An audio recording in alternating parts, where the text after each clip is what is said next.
Hello everybody, this is Pedro, and in today's video we're going to talk about something that over the years a lot of people have been asking me in multiple ways. People that we worked with, people that approached me via different social media channels that I'm present on, and this has to do with salaries overall, but a little bit more deeper than that. What I'm talking about is what is the process of being hired and how does that work, basically, right? This is obviously taking into account that they know a little bit about me. They know that I've worked in many different companies, and they know that I've hired multiple people, right, at different levels, all levels, in fact. And so today I wanted to take a moment to basically give that value to all of you, because I know that there's a lot of questions about this, like how does this really work, right? From the other side's perspective, not from a candidate's perspective, but from the other side's perspective. How do they select? How does that work? What is the process involved, right?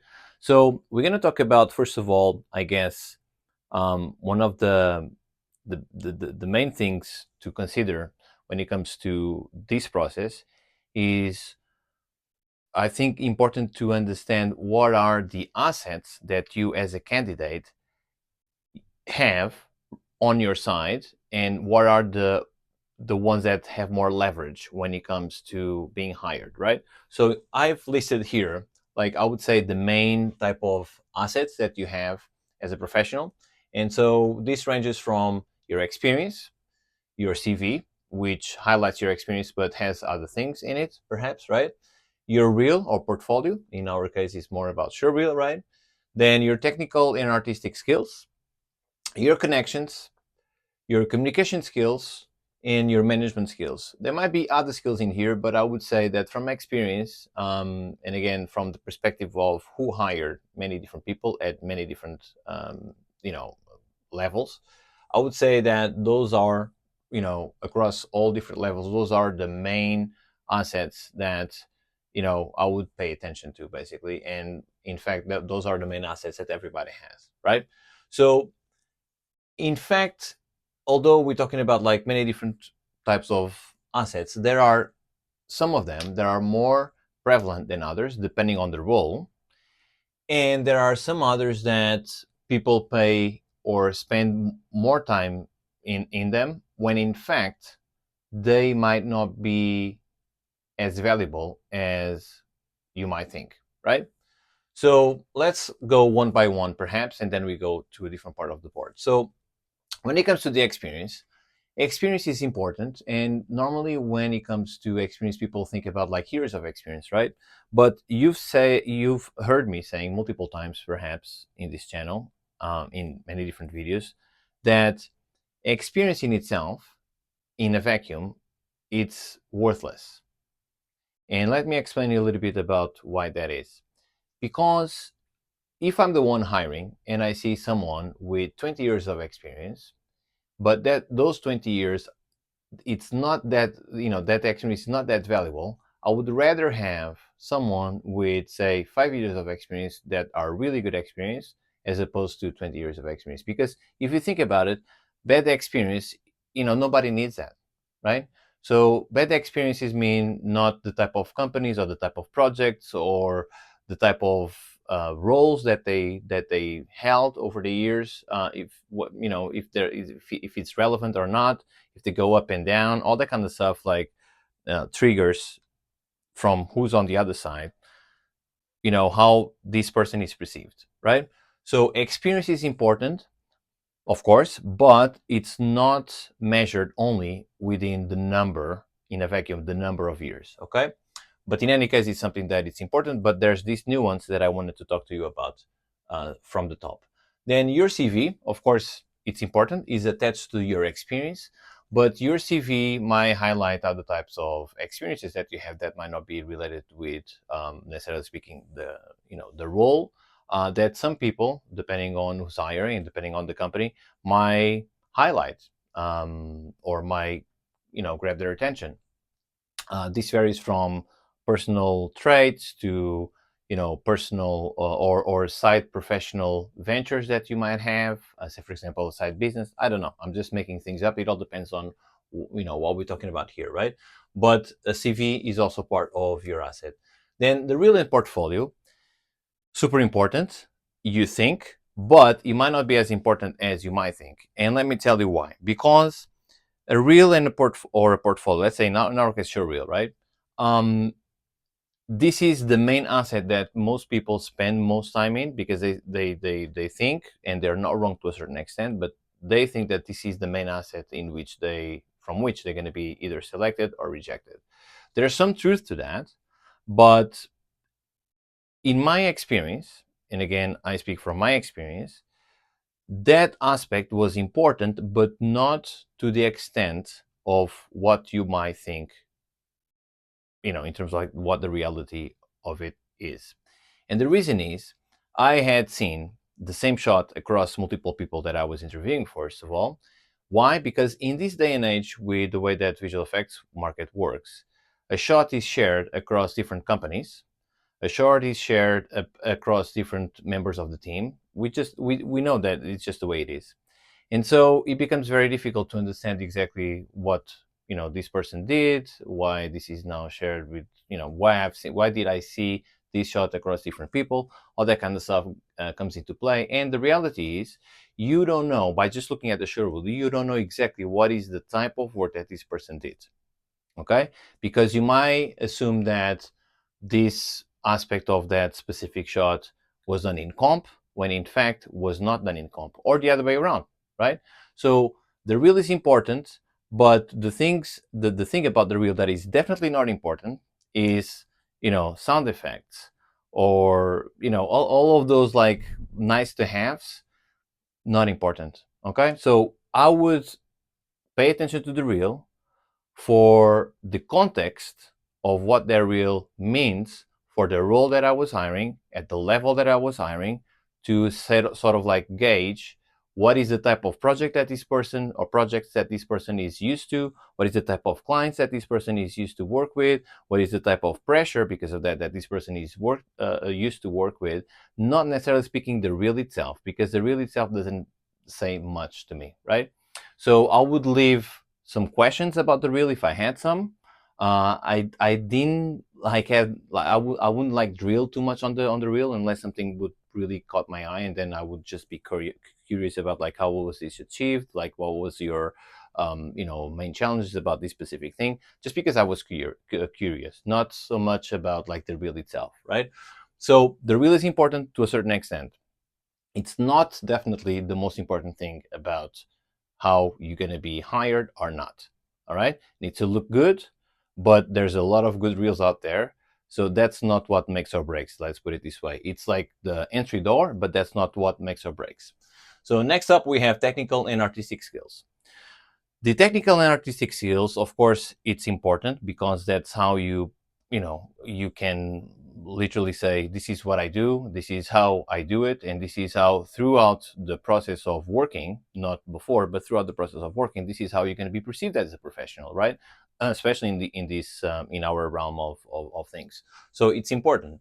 But just because you are very technically driven and very capable, technically speaking, you might not be as strong artistically. And the opposite also comes into play, right? So the best thing about these things is to have a combination of those, and to be able to translate all of this, not only while you are working, but in the interview process, right? Because this is how you will basically defend like your way of working, perhaps highlighting some challenges, all that kind of stuff, and how you overcame all of those challenges, whether it was based on artistic value that you are more about, or the technical aspect of it that you might be more about, right? But in any case, those are definitely some assets. Then another thing that I have in here is the connections.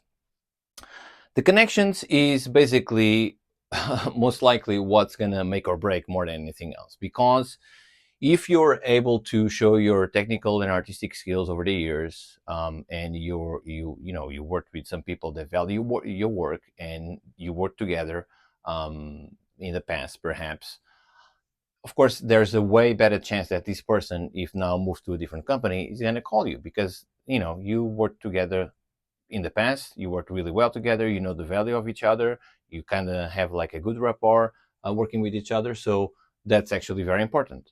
And that's also why it's important of you dealing with the right people at every stage in your career, because that's part of the strategy that, most people or a lot of people, don't talk about, first of all, and a lot of people overlook. So this is definitely really important, and this is high leverage. So I'm going to put like an asterisk in here. And then the next up is the communication skills. So you can have all of these things like really dialed in, but if you're not able to communicate them on an interview, then it falls flat because you are not capable of really showing, all of these things in a way that is convincing without being pushed too much from you, right?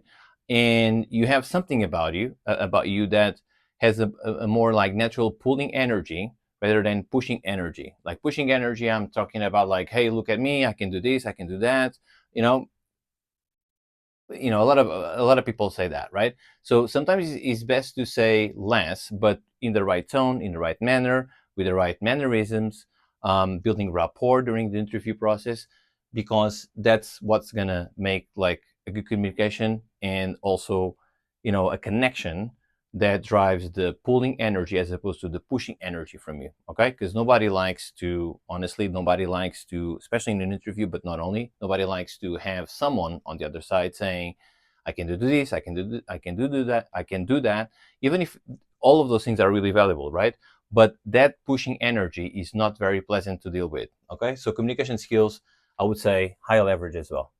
Okay, then management skills, super important, and this is where most people fail because they have almost no awareness whatsoever, independently of the role. Okay, we're going to talk about roles in a second, but independently of the role, you would think that the more up you go in the hierarchy of things, especially when it comes to leadership roles, these things will be dialed in, but they're not. Okay, I've interviewed many people and I've worked with many people, and they have almost no skills, honestly, no skills when it comes to management. All right. You don't have to take my word for it, because the only thing that you need to do in order for you to evaluate whether or not what I'm talking about is true is to basically look at every project or remember of every project that you worked presently or in the past, and you'll see that it failed at the same thing over and over and over again, which is the management of that same project. And next project comes, you would think that you learned some lessons because of that past experience, and the same problems remain over and over and over again. And this, I'm not gonna delve too much into exactly this in this video. There might be other videos in which we can talk about more about this, but this is definitely where most people have no clue whatsoever about this, and that's why we have so many problems in the industry. But this is high leverage. If you are, I would say this is one of the biggest opportunities, really, because if you're capable of doing this even before you are in a leadership role, you will manage your work way better. You will have a way more big awareness of the big picture of things, and people will notice that, overnight. With the people that we work, this is like a big component of what we are all about in the next level program. And we have something that is called project management clinics, and in these clinics is basically hands-on support for the people that we work with to basically build and refine and make it really robust management systems across different aspects, okay, of the craft. And if they do, we've had multiple instances in which they apply certain things with the right strategy, with the right communication, and they were noticed overnight. Okay, you don't have to take my word for it. Just talk with some people that did the program, and or go into the description and see all the results and all the testimonials and stuff, and you'll see basically the impact that these things can have. And if you need help, by the way, there's a link there as well that you can basically look into. There's a video, and then you can book a call, and then we'll go and perhaps work with each other if that makes sense.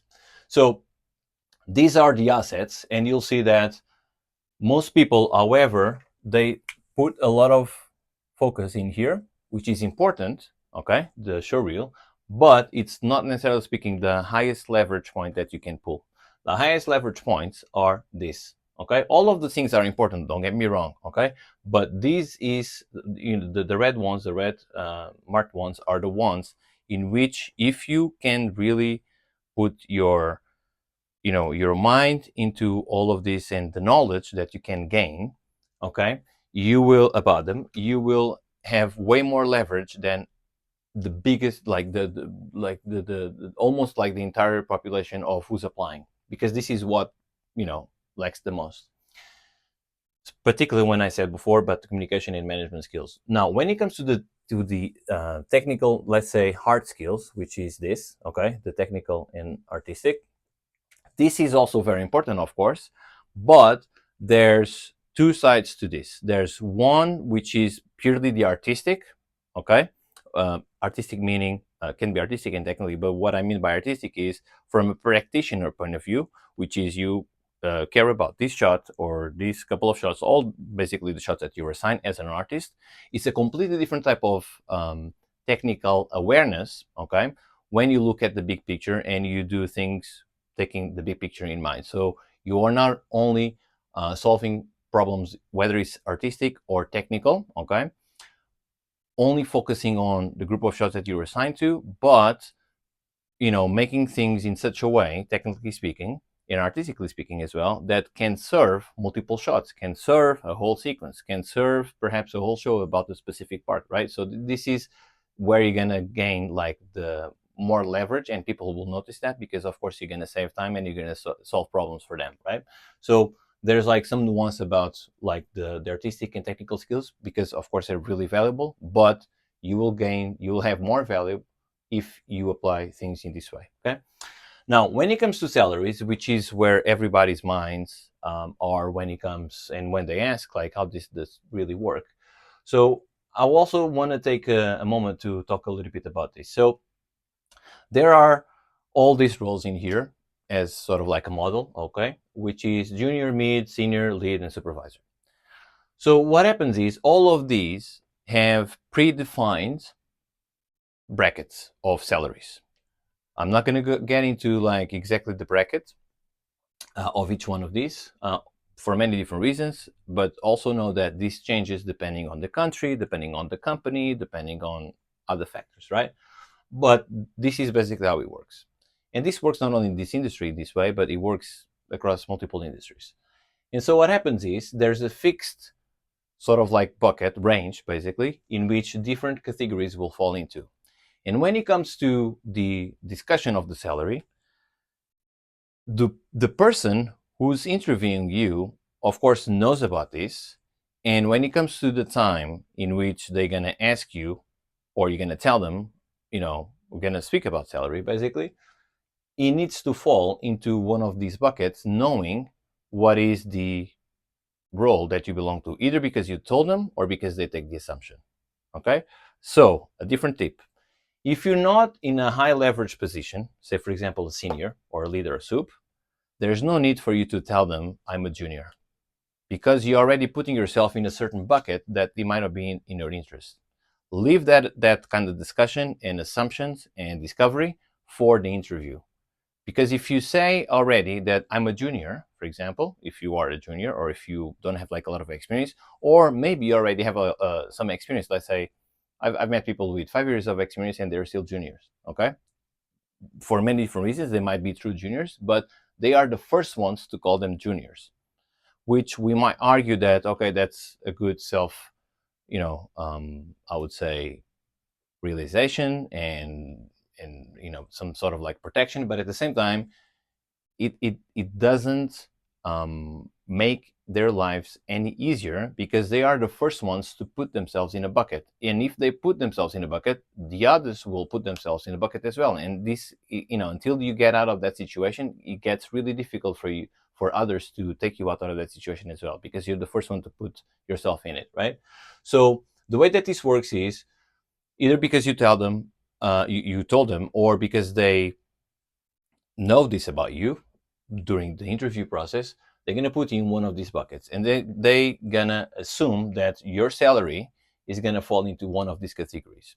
On the other hand, you might be the one saying, this is my role. And of course, the same things happen. They will say, okay, this role belongs to one of these buckets, so I'm considering this person, or this person is considering him or herself within a certain bucket. That might not be the perception that they got during the interview, which might happen as well. Okay, but in any case, what happens is there will be a fixed range, as I said before, and there's some range for negotiation. And normally what happens is you will, let's say that you will say a salary, and let's say that salary happens to be in the bucket. Okay, let's say within a senior bucket. Okay, so that happens to be here.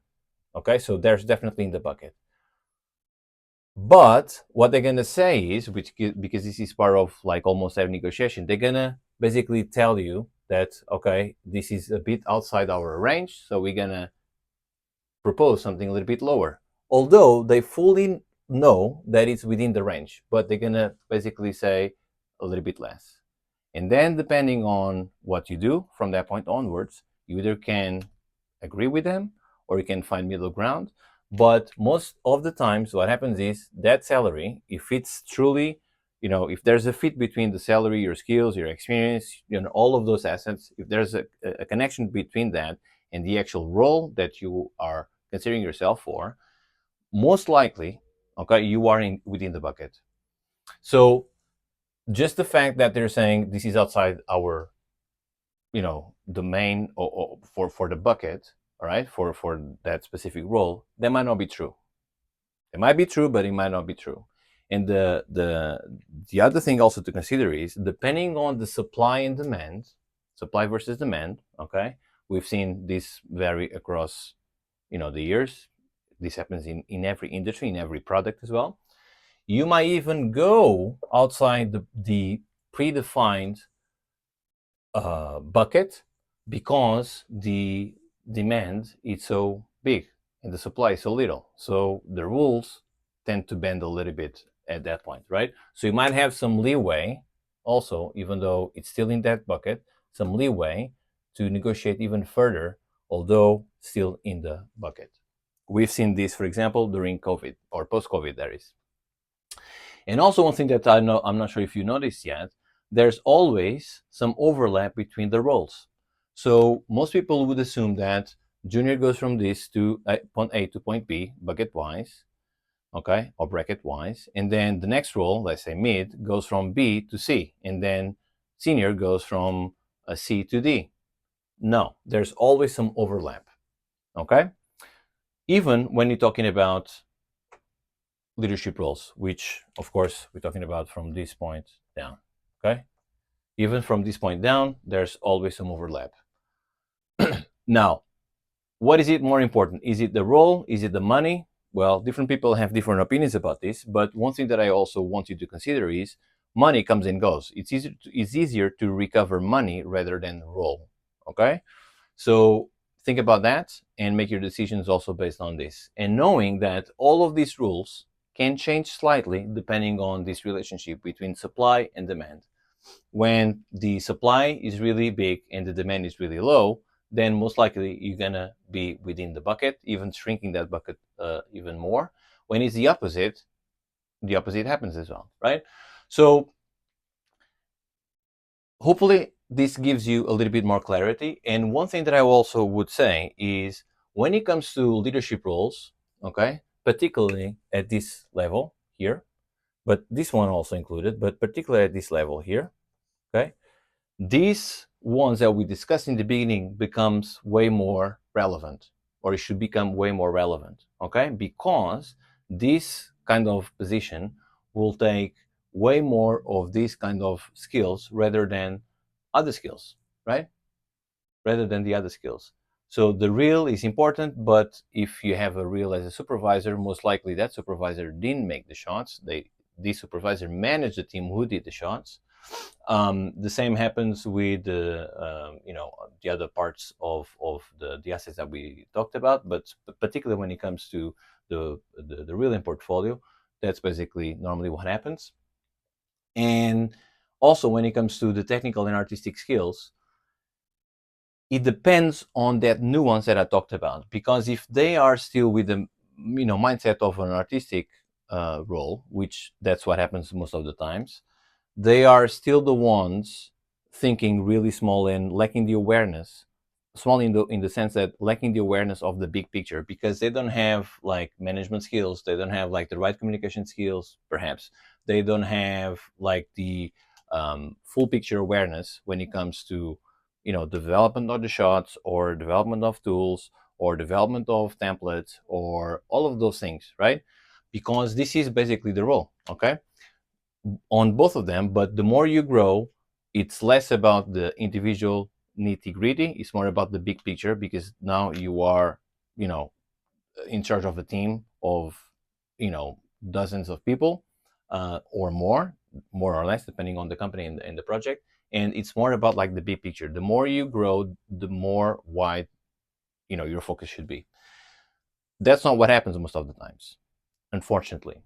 But hopefully this gives you a better picture about like how all of these things, work. What is the biggest leverage points that you can invest yourself to, grab more for your future growth, for your interview process, and for preparing for that moment as well.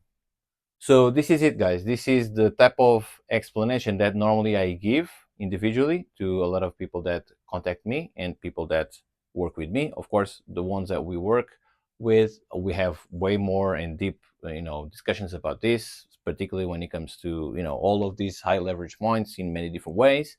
If you need the help, again, there's a link in the description that you can click and apply. But hopefully this gives you a better view about really how this works and what is the work that you need to put and the high leverage points and investment in time and perhaps even in money that will give you more for your career, as opposed to the small things. Because if you play in the same way that everybody's playing, you're going to get exactly the same like anybody, right? And that's probably or potentially not what you want. You want to be perceived as high value, high caliber type of professional. So you need to, look at different things. And also, just to finish off, what takes you up until this level, okay, up until here, from junior to senior, is not what's going to take you from this to here. Because if it is, something is off. And most of the times that's exactly what happens. And that's exactly also the reason of why there's so many problems in our industry, okay? Because there's a shift that needs to happen that most of the times doesn't happen, in terms of like skills, in terms of like big picture awareness, in terms of like transferable skills, okay? And many other things, that because that doesn't happen, the same problems apply and the same things and the same cycle begins over and over and over again. So hopefully this gives you a little bit more bigger and better perception about like all of these things, and hopefully this will help you with your next time that you have to think about some of these things for your next interview or for your next role. Okay, speak soon, and bye bye for now.